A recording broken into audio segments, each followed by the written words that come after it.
So yan, good morning everyone.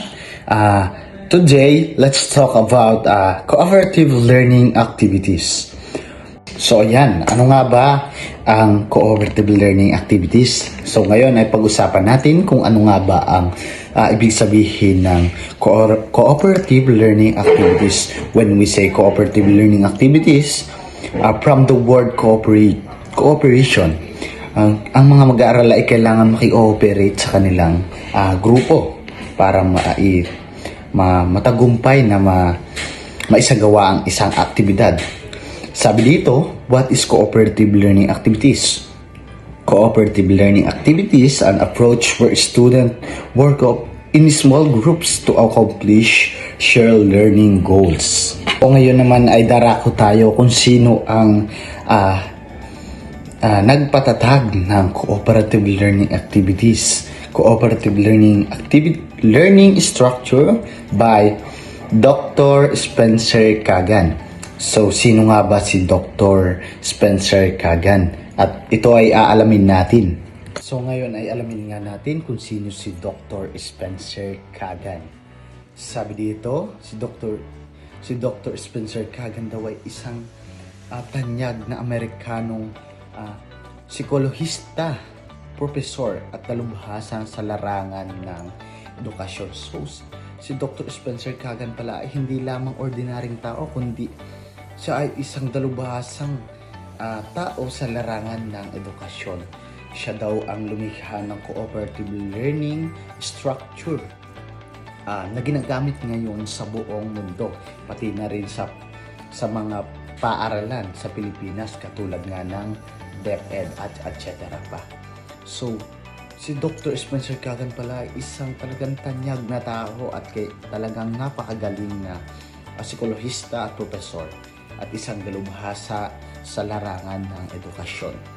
Ngayon naman ay alamin natin ang mga examples ng cooperative learning activities. So, the number one example ay jigsaw. Ano nga ba ang jigsaw? Sabi dito, each member study specific part of the lesson, join as experts groups to master it to return to teach in their original team.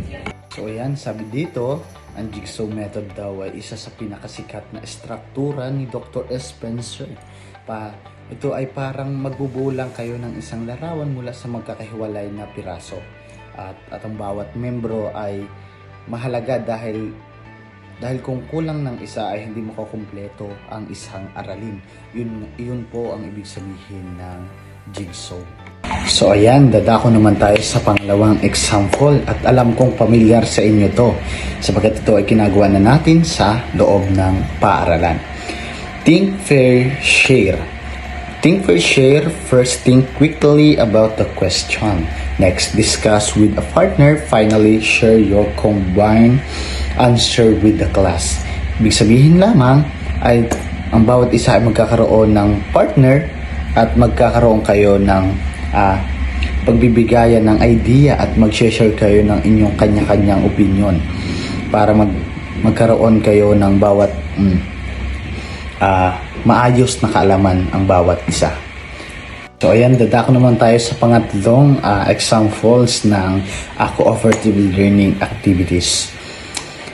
Pangatlong examples nito ay 3-step interview.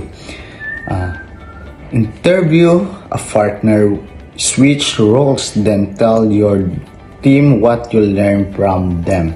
So ibig sabihin lamang ay kayong isang grupo ay magkakaroon kayo ng tanungan kung ano nga ba ang natutunan nila sa ating pinag-aralan para magkaroon kayo ng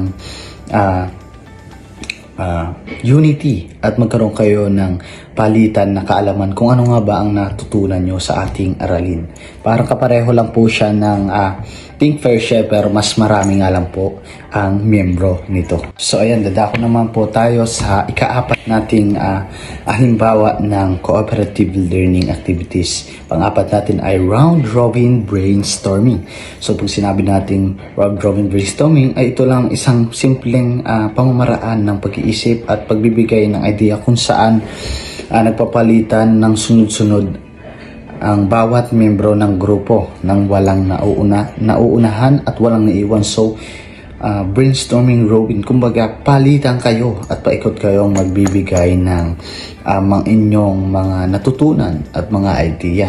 Parang halos pare-parehas lang po sila, pero kasi ang So ayan, dadako na tayo sa pinakang huli na ating example ng cooperative learning activities. At ito ang 3 minutes review. So ito ay isang mabilisan lamang na at simpleng struktura kung saan ang ititigil muna sandali ang pagtuturo ng guro para mabigyan ng oras ang bawat grupo na balikan at linawin ang ating tinalakay noong nakaraan. So ayan, ibig sabihin lang, magkakaroon na lang tayo ng review kung may natutunan nga ba ang ating mga mag-aaral.